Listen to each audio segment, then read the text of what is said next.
Sejam muito bem-vindos, sejam muito bem-vindas ao podcast do Estudante Atleta. Meu nome é Daniel Torelli, diretamente de São Paulo. Bom dia, Pedro Henrique Marinho.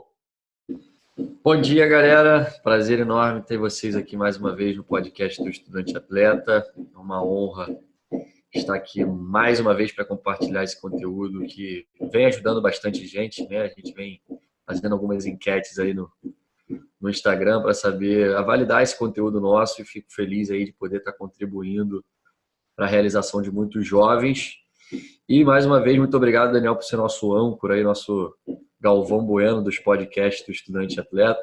E vamos para mais um episódio aí que bem interessante, é muito mais o lado esportivo do que o acadêmico, e a gente tem visto que isso tem atraído muito mais o jovem, né? Essa dica sobre o esporte. Então vamos falar um pouquinho aí sobre focar mais na parte esportiva hoje do que na parte acadêmica, e vamos, que esse podcast número 27 vai ser tão especial quanto todos os outros, que só até mais. Vamos embora. É isso aí. Se você quiser deixar uma mensagem, um comentário sobre que tipo de conteúdo que você se interessa, ou que você gosta, ou que você curte, ou que você quer, deixa aqui embaixo o seu comentário para também nos ajudar a produzir mais conteúdo para você. É isso aí, Pedrão. Então, vamos falar hoje nesse podcast número 27, começando agora às 10h45 da manhã, no horário de Brasília. Vamos falar sobre as ligas universitárias esportivas nos Estados Unidos, Pedro. Seguinte, eu quero ir para os Estados Unidos, eu vou ser um estudante atleta, eu consegui uma proposta de bolsa de estudo esportiva, porque a gente sabe que 99% dos casos você consegue uma bolsa para estudar, não 99%, mas enfim, é só chegar, ir para os Estados Unidos e jogar, ou existem ligas, diferentes ligas? Quais são elas? Muito bem lembrado, Daniel. Galera, acho que é simplesmente chegar e jogar, né? Para aqueles que ainda não sabem muito sobre o assunto. Existem algumas ligas universitárias nos Estados Unidos. A principal delas é a NCAA, né? No português é NCAA, que é a principal liga universitária nos Estados Unidos, e ela tem 3 divisões, né? Divisão 1, Divisão 2, Divisão 3.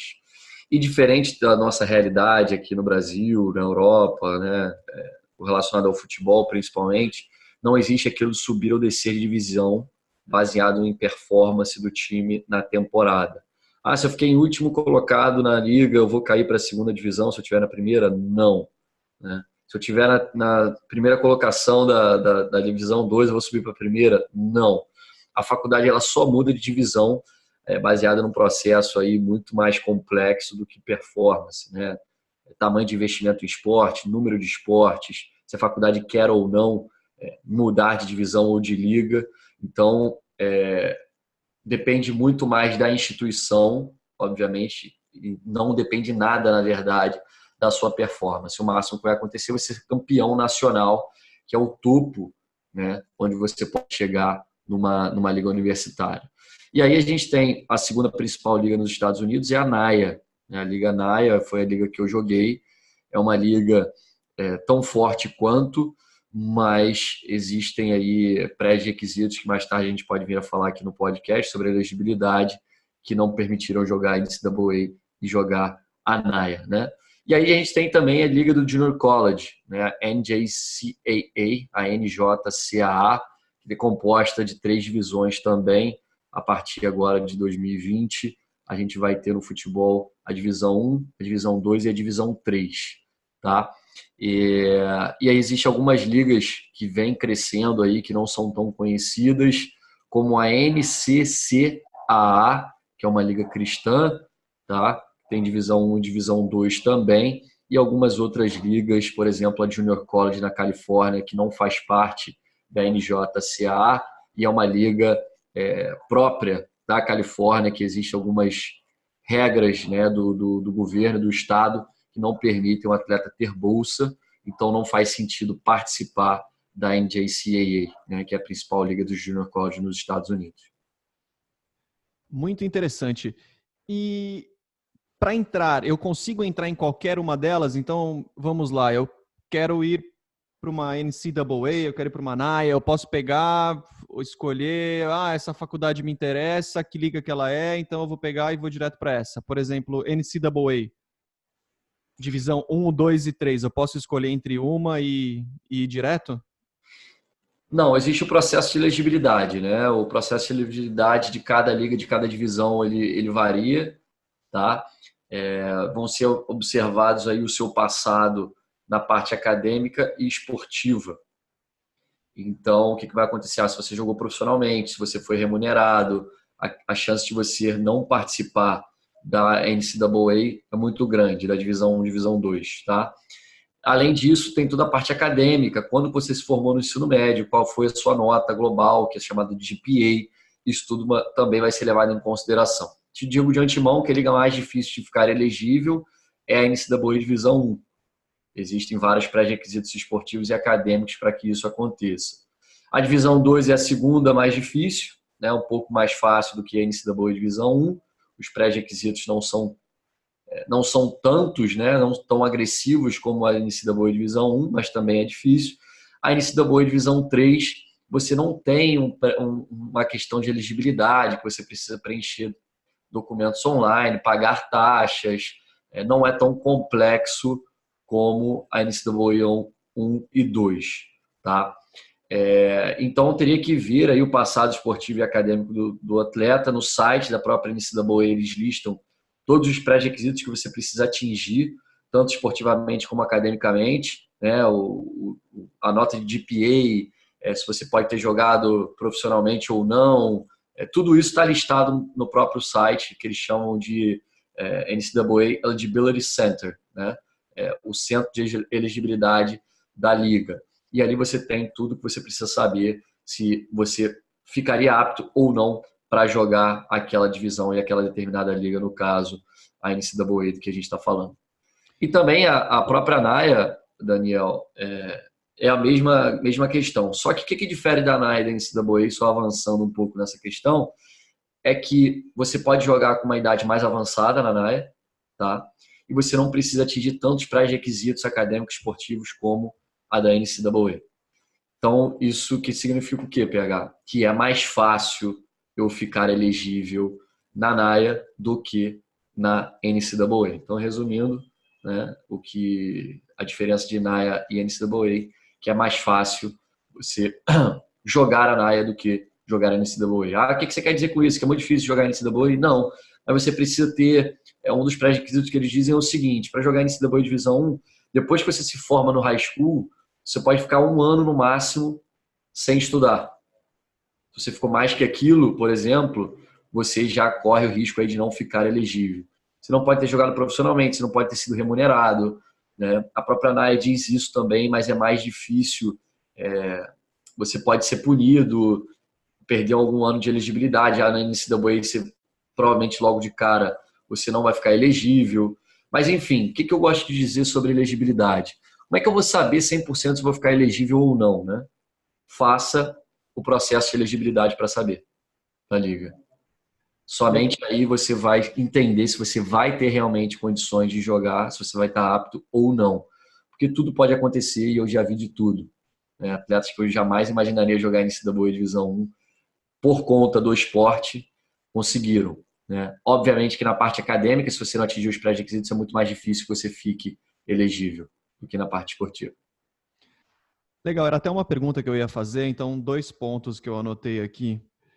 Então, inclusive, essa semana no seu grupo do seu curso online de preparação, a sua mentoria aí, chegou inclusive uma pergunta sobre a NCAA e eles perguntaram o seguinte: PH, na NCAA eu tenho condições de conseguir uma bolsa de estudo esportiva tanto na divisão 1, quanto na divisão 2, quanto na divisão 3.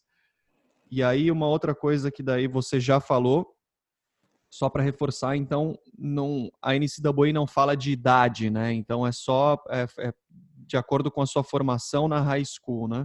Então, número 1, sobre a bolsa de estudo esportiva, divisão 1, 2 e 3, todas eu tenho condições de conseguir uma bolsa de estudo?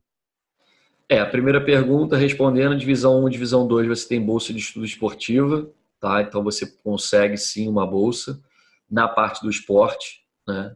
Na divisão 3, apenas bolsa acadêmica, tá? Você não tem condições de ter uma bolsa de estudo esportiva, né? Esporte na NCAA divisão 3, assim como antecipando aí também na Liga Junior College NJCAA, você tem bolsa na divisão 1 e 2 e não tem na divisão 3, tá? Então as divisões 3 geralmente não permitem ter bolsa de estudo esportiva, apenas a bolsa acadêmica. Qual era a segunda pergunta? Com relação, é que eu estava na dúvida com relação à idade, né? Por exemplo, eu tenho 21 anos, 22 anos, eu não posso ir para a NCAA, é mais relacionado à sua formação na high school, então, né? Exatamente. O que diz? Né? Não diz nada sobre limite de idade. Só que ela tem um limite de idade pelo seguinte, pelo pré-requisito que ela impõe. Né? A partir do momento que ela diz que depois de estudar, você pode ficar no máximo um ano sem, depois de terminar o high school, ficar um ano sem estudar, isso já diz que existe um limite de idade escondido ali. Né? Então, mas assim, Daniel, o que eu falo e reforço, a gente só vai saber realmente se fizer o processo de application para a NCAA e para a NAIA, tá? E aí você vai ter, né? Eu fiquei elegível para um, não fiquei para um, fiquei para dois, fiquei na NAIA, não fiquei na NCAA, e aí fica mais fácil até um desencargo de consciência para saber realmente se você pode ou não jogar aquela determinada liga. Né? Eu não fiquei elegível por uma série de fatores aí relacionados a maior parte delas à parte esportiva e também acadêmica, porque depois que eu me formei no high school fiquei um período sem estudar por tentativa do futebol profissional, o que é uma realidade, acontece muito aqui no Brasil. Mas joguei uma liga Nike tão forte quanto e fui muito feliz e consegui performar da maneira esperada e ganhamos de faculdade de NCAA. Então, existe até um preconceito, né, com relação às ligas que não são NCAA. Todo sonho de qualquer estudante atleta é jogar NCAA Divisão 1 e tem que permanecer sendo, porque é a principal liga, né? É a liga onde os holofotes estão virados, principalmente quando se fala de draft e esporte profissional nos Estados Unidos. Mas por que não realizar esse sonho de jogar numa liga muito boa como o NAIA, como o Junior College, como a NCCAA, que é a liga cristã, como a Junior College na Califórnia, que tem a sua própria liga. Então, eu acho que existe um sonho maior, mas o sonho pode ser realizado em diferentes ligas também. E sobre as junior colleges, então, o processo então seria mais fácil de entrada, tanto com relação à idade, quanto esportivamente falando, de passado, histórico, essas coisas, não? Sim, porque você preenche um papel, né? Você não precisa fazer nada online, mandar histórico, mandar SAT, né? Como a NAIA e a NCAA solicitam, preencher formulário desde quando você pratica o esporte, quais clubes passou, se foi remunerado, se não foi. E outra coisa é que a NJCAA, né, você preenche isso lá, geralmente você preenche isso lá nos Estados Unidos, e aí você tem o auxílio do Athletic Director, você tem o auxílio do treinador na hora desse preenchimento. Né? Já a NAIA e a NCAA você tem que preencher antes de entrar em qualquer faculdade. Né? Então isso torna as coisas mais fáceis, porque você tem todo um auxílio, um apoio de pessoas que já conhecem do processo e podem te ajudar a você ficar elegível para jogar. Então, respondendo a sua pergunta aí, resumidamente, é muito mais fácil você jogar o Junior College, porque não tem questão de idade, não tem questão de que você precisa se formar depois de um ano, você tem que estar estudando na faculdade. Então, é mais fácil sim do que ficar elegível para uma universidade da Liga NAI e da Liga NCAA. Desculpa se você já falou aí e eu perdi, mas com relação aos pré-requisitos acadêmicos para NCAA, NAIA e Junior College, por exemplo, preciso de TOEFL e SAT para todas? Processo de entrada relacionado ao pré-requisito acadêmico, o que você falaria aí? O ANAIA e a NCAA solicitam o SAT, né? A ANAIA você ainda consegue desvencilhar isso se você conseguir a Rank Letter, que é uma carta que não é muito comum no Brasil. onde diz que você está entre os top 50% dos alunos formados na tua high school, GPA, né, histórico escolar, quando que se formou, tá? Já a NJCAA, ela não pede SAT, porque a Junior College você não precisa de SAT, desde que você esteja admitido na Junior College, você não precisa comprovar nenhuma questão acadêmica de envio de histórico escolar para a NJCAA, isso tudo fica a cargo da própria instituição de ensino. Então, basicamente, você preenche um formulário, né, onde você jogou, onde você estudou, mas não é tão complexo como as duas principais ligas nos Estados Unidos. E aí, por exemplo, então eu entro numa NJCAA, eu não tenho SAT, talvez eu entre com o TOEFL, e aí eu me transfiro para uma NAIA ou para uma NCAA. Eu continuo precisando de um SAT, então, para ir para uma NCAA e bolsa, que eu tenho uma anotação aqui escrito bolsa, para ir para uma NAIA, para uma NCAA, eu continuo precisando de um SAT se eu fiz a Junior College antes que eu não tinha? Depende muito da instituição de ensino, tá? Para a NCAA, se você fizer os 60 créditos para conseguir a transferência, né, você corta a necessidade de fazer um SAT. Agora, tem faculdade que mesmo assim você vindo no Junior College pode pedir um TOEFL ou um SAT, dependendo das aulas que você faça no Junior College, nas aulas que eles aceitem a transferência, tá? Então, é uma questão aí individual de cada um, o presente e o passado de cada um, individualidade de cada um na parte acadêmica. Mas, geralmente, se você tiver numa Junior College e fizer os 2 anos, seguindo aí o cronograma normal, você não necessita do SAT para a NAIA e para a NCAA. E aí você vai fazer cálculo de GPA, né, para saber se você vai estar elegível ou não. Na maioria das vezes você precisa estar com GPA acima de 2.0, 2.5 para essas ligas, tá? E obviamente você vai ter que fazer uma nova triagem no processo esportivo, saber onde que você jogou, saber se você foi remunerado, saber se você não foi. Não significa que você ficou elegível para jogar NJCAA que você vai ficar elegível para jogar NAIA e NCAA. E saindo um pouco do universo, rapidinho, porque daí a gente volta a falar ainda do universo universitário, né? Universo universitário, foi boa. Também existe a possibilidade de você jogar em alguma liga no ensino médio, na high school. Como é que funciona isso? É uma liga só para todas as high schools? Como é que funciona isso? Aí são várias, inúmeras, centenas, milhões de milhares. Ixi, desculpa então. Não, mas é o mesmo processo, né? O campeonato conferência, o regional, os nacionais, mas existem várias e várias e várias ligas.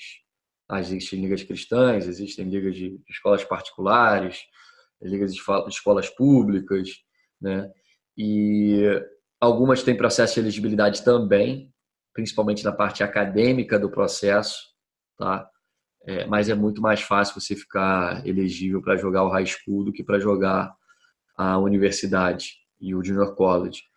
Mas é o mesmo processo, Daniel. Você precisa primeiro ser admitido na faculdade, né? Para saber aí se você vai... Desculpa, na high school, no caso. E aí, por exemplo, a gente tem um caso de um menino aqui do tênis que está indo em janeiro, que ele vai ficar 6 meses sem estudar e a escola, junto com a liga, vai ter que ver se ele vai ficar elegível para jogar o tênis ou não, aí baseado no pilar da parte acadêmica, né? Porque ele parou de estudar o 3º ano, vamos dizer assim, né? Ele completou o 2º ano, ele vai ficar 1 ano cheio, na verdade, não são 6 meses, 1 ano cheio sem estudar para ir fazer o 3º ano nos Estados Unidos. Então a escola está vendo junto com a liga o seguinte: esse 1 ano que ele ficou vai tornar ele inelegível, né? Não ficar legível para jogar, ou vão deixá-lo jogar. Então existe também um processo de elegibilidade, mas muito menos complexo do que a universidade. Então o high school é sempre uma excelente saída, principalmente para você aumentar teu GPA, para você ficar elegível para uma dessas ligas, e também é muito mais fácil você ser recrutado quando você já está atuando nos Estados Unidos. E sem contar toda a adaptação, né? Você, quando entra na faculdade de um high school, você sai de um high school americano e entra numa universidade americana, você já está praticamente adaptado ao esporte e ao sistema de ensino nos Estados Unidos. E uma pergunta só, para ir para o high school, precisaria de TOEFL ou SAT para você ingressar no ensino médio lá? Boa pergunta. A grande maioria precisa do TOEFL, tá? O SAT não se faz necessário, você pode fazer também como substituto de TOEFL, você pode fazer o Pre-SAT, você pode fazer agora o que está acontecendo muito, e fiquei até feliz de ver isso. A gente utilizou esse mecanismo até com um atleta de junior college, a gente vai utilizar com um atleta de high school, é o teste oficial do Duolingo, que é muito mais barato, né? E mais fácil, você pode fazer dentro de casa, e muitas instituições de ensino passam aí a aceitar esse teste oficial. Não é o teste do aplicativo que a gente está acostumado, mas é um teste que você é monitorado via câmera, via microfone para uma pessoa online, mas é muito mais em conta e muito mais fácil do que, por exemplo, o teste do TOEFL, que existe uma complexidade alta para você conseguir atingir um bom score nele. E muito interessante isso, eu cheguei a pesquisar algumas faculdades e eu vi isso também. E o que você falaria para essas pessoas, para esses jovens, então? Qual faculdade, então, que aceita isso? Onde é que eu acho essa informação? Como é que eu busco essa informação? Eu teria que ligar para a faculdade, mandar um e-mail para a faculdade, ou essa informação está aberta na internet? Não, está lá aberta. Eles colocam na parte dos estudantes internacionais, onde você provavelmente vai encontrar a nota do TOEFL, você vai encontrar a nota do Duolingo, né? Se não estiver lá ainda, não custa nada mandar um e-mail para ver se eles já estão aceitando ou esqueceram de atualizar o site ou não atualizaram ainda. Então, essas são as duas dicas que eu daria para essa galera, né? E uma outra coisa que eu acho interessante te abordar aqui também, Daniel, são os níveis de competitividade dessas ligas. Porque muita gente tem o sonho de jogar NCAA Divisão 1, mas às vezes precisa entender que de repente não tem um nível para jogar. E isso aí não é nenhuma vergonha, muito pelo contrário, é você entender as suas limitações, tá? Te digo que às vezes você pode ter uma questão técnica que permite jogar uma NCAA, mas às vezes você não tem a valência física necessária, né? Então, assim, resumidamente falando, a NCAA Divisão 1 é uma liga que tem muitos jovens, por a questão daquele processo de você poder ficar no máximo um ano sem estudar. Então, você vai jogar com atletas de 18 a 22 anos, 23 no máximo, né? Já é uma liga muito forte, realmente, que muitos atletas de altíssimo nível da Europa e da América do Sul, da África, estão dando como prioridade na vida deles. A divisão 2 é tão forte quanto, mas você pode jogar com atletas mais velhos, tá? A divisão 3 é uma excelente liga, mas por não ter uma quantidade de bolsa, né? Por não ter bolsa esportiva, não é tão vista ao ponto de vista do estudante internacional, porque precisa custear isso de alguma forma, mas existem times bem fortes com estruturas fantásticas também. A NAIA tem jogadores mais velhos, então você joga com atletas de 27, 28, 29 anos, 26, tá? Como pode jogar de 18 também. É uma liga muito forte, exige um nível físico também muito alto. E a Junior College, que é, do meu ponto de vista, aí, um sub-23, assim, vamos dizer, dos times profissionais. Por quê? Porque para você atingir o pré-requisito acadêmico do Junior College é muito mais fácil do que você atingir de uma universidade de 4 anos. Além, obviamente, do custo. O investimento ele é muito mais barato. Isso faz com que, Daniel, que você jogue contra atletas de altíssimo nível também, que provavelmente vão, no terceiro ano deles, ir para uma NCAA Divisão 1 ou 2 ou uma NAIA de alto nível. Então, é você entender qual é o melhor cenário para você. Eu sou um atleta de NCAA Divisão 1, Divisão 2, Divisão 3, uma NAIA, uma Junior College. Como é que eu vou saber isso? Seu material de vídeo pode dizer isso, e também procure por pessoas que já estão por lá, e fala assim, pô, o que você acha do meu futebol? Eu jogo aqui, jogo ali, o que você acha que eu tento? Tento em todas, foco em uma. E, obviamente, a sua parte acadêmica vai dizer até para que lado você vai. Se eu tenho um SAT, se eu tenho um TOEFL, se eu tenho GPA, se eu não tenho essas provas, se meu GPA é baixo. Se você tem GPA baixo, se você tem TOEFL baixo, se você não tem SAT, o GPA baixo é baixo de 2.5, 2.0, né? Provavelmente você vai ter que focar numa Junior College antes de pensar aí em uma instituição de 4 anos. Como é que eu sei, ou se não, entra na sua turma, no seu grupo, na sua mentoria, no seu curso de preparação, que você faz todo esse acompanhamento, né, com seus alunos também ao vivo, com encontros semanais, além de ter tudo mastigado, tudo detalhado, tudo bonitinho na sua área de membros, né? Só fazendo um merchanzinho aqui, viu, PH? Não, é verdade, a gente tenta aí individualizar ao máximo a galera que está com a gente online. Muitas dúvidas com relação a isso, muitos sonhos com relação à NCAA Divisão 1, e a gente tem que ser realmente... Porque às vezes você gasta energia numa coisa que é inviável, né? E você pode gastar muito menos energia e ser muito feliz tanto quanto se você souber as suas limitações, né? E a gente tem que enxergar isso. Não estou falando que o PH está falando para eu desistir da NCAA Divisão 1. Não, muito pelo contrário. Até porque eu nunca vi você jogando. Eu acho que tem que se tentar desde que você tenha condições para, né? Veja os jogos da NCAA que tem no YouTube e veja se você conseguiria atingir aquele nível físico e técnico que estão ali. E, obviamente, se você atingiria os pré-requisitos acadêmicos para jogar aquela liga, que é a mais difícil de se tornar elegível, como a gente falou aqui no início do podcast. Então, eu acho, Daniel, que é muito válido a gente sonhar e sonhar grande, né? Porque até estava lendo um livro que diz que sonhar grande e sonhar pequeno dá o mesmo trabalho, né? Mas a gente tem que entender. Às vezes esse sonho não se realiza por completo numa NCAA Divisão 1, mas se realiza numa Junior College, numa NAIA e você vive muito bem. E outra coisa que eu gostaria de compartilhar aqui, porque eu compartilho com todos os meus atletas nas mentorias e na ID Esporte, é que a sua felicidade nos Estados Unidos ela está altamente ligada e conectada se você vai jogar ou não com frequência. Se você não jogar com frequência, as chances de você ficar cabisbaixo, triste, querer voltar são enormes.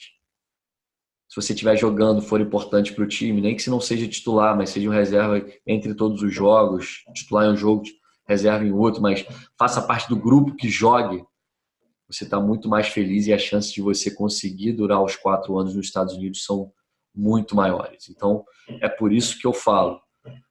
Às vezes não adianta você jogar numa NCAA Divisão 1 e não jogar.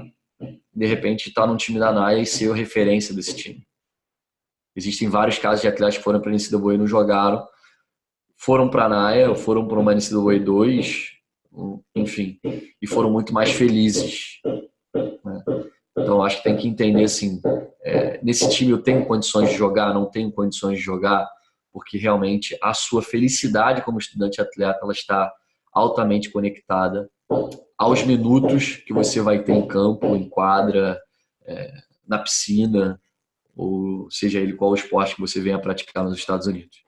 E até me corrija se eu estiver errado, que eu acabo ficando mais nos bastidores do seu curso online, mas tivemos aí recentemente, em menos de 3 meses, um goleiro que foi jogar fora. E falando um pouco aí sobre o que você disse, né? Não tenha assim, preconceito ou vergonha de jogar em uma liga ou outra. Por exemplo, eu sei que esse goleiro é de alto nível, né? E ele foi para qual liga? E ele já recebeu alguma também, até propostas para jogar em outras ligas semiprofissionais, né? Como é que foi isso, mais ou menos? Ele foi um goleiro que jogava na base, o Vinícius agarrou na base do Flamengo até juniores, era referência do time, pegador de pênalti, e hoje está numa Junior College, muito pela questão da parte acadêmica. Eu falei, cara, você quer apostar realmente? Você vai para uma Junior College de alto nível, e se você for muito bem, pô, chances vão vir, muitas chances vão vir, na verdade. E ele aí, com 3 semanas, ele já estava, o treinador já queria indicá-lo para um time semiprofissional nos Estados Unidos, que é a famosa antiga PDL, hoje o USL 2. E, obviamente, vai ser a transição natural ele conseguir faculdade de 4 anos depois que ele terminar aí a trajetória dele nesse Junior College. Então, vá para um lugar que você tenha condições de jogar, vá para um lugar que você seja bem recebido, vá para um lugar que você consiga atingir os critérios de elegibilidade, e isso tudo, no final das contas, somando tudo lá na fórmula do Excel, né? Somando isso tudo, o resultado vai ser felicidade, e é tudo isso que você precisa para conseguir terminar a sua trajetória como estudante atleta nos Estados Unidos. E aí, uma última pergunta que eu tenho aqui é: caso esse estudante atleta ainda não esteja dentro do seu curso online, onde você dá tudo mastigado, e por que eu falo isso? Porque também participei do processo de toda a equipe aí que fez planilhas com nomes das faculdades, com os e-mails. Então, são mais de 1.270 ou 90 treinadores e faculdades já mastigadas para o pessoal do seu curso online. Onde que eu acho essas informações? Como é que eu sei a informação de NAIA, de NJCAA, de NCAA? Existe um site para cada uma delas? O que você aconselha? Entrar no site, então, de cada uma e eles vão achar todas essas informações também? Como é que é isso daí? Exatamente, todas elas têm um site, tem um ranking das principais, né, do top 10, top 20 do país. E aí você tem que fazer um equilíbrio, né? Qual é o meu potencial esportivo e acadêmico? O que eu quero para minha vida? Quero futebol profissional, quero mercado de trabalho. E aí eu vou ver, tem o top 20 aqui da NAIA, mas a que eu quero não está, academicamente, não está muito bem ranqueado. Se meu objetivo principal for o mercado de trabalho, de repente, procuro uma faculdade de menor posição no futebol, com maior ranqueamento na parte acadêmica. Então, tudo vai depender do seu objetivo final, né? E, obviamente, a bolsa vai contar muito, Daniel, até porque custear hoje 40, 50 mil dólares, que é o preço de uma universidade sem bolsa, estamos falando aí de mais de 200 mil reais por ano, né? Então, realmente, a bolsa ela faz toda a diferença na hora da escolha da faculdade. Então, procurem nos sites, vejam as ligas, entrem no perfil do treinador. Todo perfil do treinador tem uma história que ele conta do passado dele, ver se encaixa com o seu, né, de um possível líder. Se você se encaixa naquele perfil daquele treinador, porque isso aí faz muita diferença também. O treinador precisa gostar de você, você precisa gostar dele, porque, na verdade, é ele que escala os 11 iniciais. E se ele não gostar muito de você, do seu dia a dia, como estudante atleta, gostar que eu digo não de pessoa, né, gente, mas como atleta, dentro de campo e fora de campo, né? Porque isso está altamente conectado a se você vai jogar ou não. Como você performa em treino, como é que é seu comportamento, sua disciplina, seu comprometimento. E aí, no final das contas, ele vai ter a decisão dos 11 que iniciam. Então, pesquisem bastante, né? Planejem-se, porque realmente você não tem muita margem. Eu digo assim, muita margem para erro significa o quê? Não fiz uma pesquisa, vim aqui, não sabia que tinham 2.000 pessoas na cidade, que era muito frio, achei que fosse calor. Isso é um erro que você cometeu. Então, pesquisem sobre o potencial esportivo, potencial acadêmico dessa faculdade, a localização, o treinador, e se você pode buscar boas referências de alguém que já estudou, que está estudando naquela faculdade, que possa te ajudar a responder todas essas 4 perguntas que a gente indicou aqui para vocês fazerem e obterem as respostas. E esse foi o Pedro Henrique Marinho, diretamente do Rio de Janeiro. Eu aqui em São Paulo, Daniel Torelli, o podcast número 27, em que tratamos aqui sobre as ligas universitárias americanas. Pedro Henrique, muito obrigado. Em breve, em alguns minutos, esse podcast já estará disponível no Spotify, no YouTube, em todas as suas redes sociais, Facebook. Obrigado de novo aí por todo o seu tempo e por todas as dicas. Se quiser falar alguma coisa a mais, fique à vontade também. Valeu, Daniel, muito obrigado. Prazer enorme estar mais uma vez aí compartilhando informações preciosas aí com esses estudantes atletas que tanto nos ouvem e nos assistem. Galera, pesquisem, vejam qual é a melhor liga que encaixa no seu perfil. Não adianta achar que tudo vai cair do céu, não gosto de pesquisar, não gosto de fazer isso, que vier veio, não. Pesquisem, porque pode se tornar muito mais caro o processo se você tiver que fazer uma transferência por não ter feito uma pesquisa prévia de onde você está indo, tá? E aí vejam sobre a NCAA, sobre NAIA, sobre o Junior College. Se tiver alguma pergunta, deixem aqui no YouTube, né, ou no próprio Instagram, se for possível a resposta sem a gente entender muito do seu perfil, obviamente, que a gente precisa ter uma uma triagem aí, né, para saber cada estudante atleta na parte acadêmica e esportiva, a gente vai ajudar, tá? E se você tiver interesse em traçar em um plano do zero junto comigo, com o Daniel, faça parte da nossa mentoria online, que eu acredito que no próximo mês a gente vai estar abrindo uma nova turma. Beleza? Um prazer enorme, um grande abraço, espero que tenham gostado aí do conteúdo de hoje do podcast do Estudante Atleta e vejo vocês aí no vídeo, mais tarde no Instagram e também, obviamente, no próximo podcast que ainda vai ter nessa semana. Forte abraço para todo mundo aí e até a próxima.